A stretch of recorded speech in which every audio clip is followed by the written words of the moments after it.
Hello guys, അപ്പോൾ നമ്മളിന്ന് ജിമ്മിൽ പോയിട്ട് ജിമ്മിലാണ് ഗൈസ്. അപ്പോൾ അപ്പം ഞാൻ എൻ്റെ ജിമ്മ് കാണിച്ചുതരാം നിങ്ങൾക്ക് ഗൈസ്. ഇതാണ് എൻ്റെ ജിമ്മ്. അപ്പം നമ്മൾ ഇവിടെയാണ് ഇന്ന് വർക്കൗട്ട് ചെയ്യണത്. ആ കാരണം തന്നെ എൻ്റെ കോച്ച്, അവൻ രണ്ടുപേരും എൻ്റെ കോച്ചാണ് ഗൈസ്. അവർ ഇതെൻ്റെ കോച്ചാണ്, എൻ്റെ കോച്ചാണ് ഗൈസ്. എന്നെ അതിലെന്നെ ട്രെയിൻ ചെയ്യിപ്പിക്കുന്നത് കോച്ചാണ്. അതിലെ കട്ട വർക്കൗട്ടിലാണ് അവൾ നന്നായിട്ട് വർക്കൗട്ട് ചെയ്യും ഗേസ്. അതാണ് അവളുടെ ഒരു ക്വാളിറ്റി എന്ന് പറയുന്നത്. അവൾ നന്നായിട്ട് വർക്കൗട്ട് ചെയ്യും. എന്നാണ് നമ്മളെ ജിമ്മ് ഗേസ്. അപ്പോൾ ഇന്ന് നമ്മൾ ജിമ്മ് കഴിഞ്ഞ് ഇറങ്ങി നമ്മൾ രണ്ടുപേരുമാണ്. സോ നമ്മളിപ്പം ജസ്റ്റ് ഒരു പ്രോട്ടീൻ കുടിക്കുകയാണ്.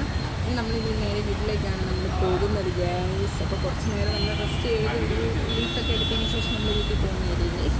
ഗേസ് നമ്മളപ്പോൾ ഇന്നത്തെ പരിപാടിയൊക്കെ കഴിഞ്ഞിട്ടുണ്ട് ഗേസ്. ജിമ്മിൽ നിന്ന് ഇറങ്ങാൻ പോവുകയാണ്. പാട്ടിട്ട് ഗേസ്. അതിലെ പ്രോട്ടീനൊക്കെ അടിച്ച് പവറായിട്ട് നിൽക്കുകയാണ്. നമ്മളിവിടെ നിന്ന് ഇന്ന് ആപ്സ് ആയിരുന്നു ഗേസ് അല്ലേ? ഇന്ന് നമുക്ക് ആപ്സും ഉണ്ടായിരുന്നു, പിന്നെ 4 ആപ്സും ഉണ്ടായിരുന്നു ഗേസ്. അപ്പം ഇന്നത്തേക്ക് അത്രേ ഉള്ളൂ.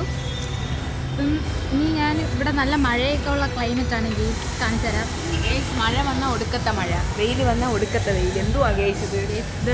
കണ്ടോ? മഴവില് മാത്രമല്ല, മഴ പെയ്യാനുള്ള ഒരിതും വെയിലും കൂടെ ആയിട്ട് നിൽക്കുകയാണെങ്കിൽ നേരത്തെ ഒരു മഴ പെയ്ത് തീർന്നതേ ഉള്ളൂ സത്യം. അപ്പം മഴ ഇനിയിപ്പോൾ ഞാനും നമ്മൾ ഇറങ്ങുമ്പോഴായിരിക്കും അടുത്ത മഴ പെയ്യുന്നത് ഗേസ്. അപ്പം എന്തായാലും അപ്പം അടിപൊളിയാണ് ഗേസ്. അപ്പം ഞാനിനി ഇവിടെ നിന്ന് കുറച്ച് കഴിയുമ്പോഴത്തേക്ക് നമ്മൾ കുറച്ച് റീൽസൊക്കെ എടുത്തതിന് ശേഷം നമ്മൾ ഇവിടെ നിന്ന് ഇറങ്ങുന്നതായിരിക്കും ഗേസ്. Okay guys. ഞാനിനി എപ്പോഴായിരിക്കും വീട്ടിലോട്ട് എത്തണമെന്നൊന്നും പറയാൻ പറ്റത്തില്ല, കാരണം ഭയങ്കര തിരക്കാണ് ഗേസ്. ഇവിടെയൊക്കെ 2 ബസ്സൊക്കെ പോകണം. അപ്പം അത്രേ ഉള്ളൂ ഗേസ്. ബൈ.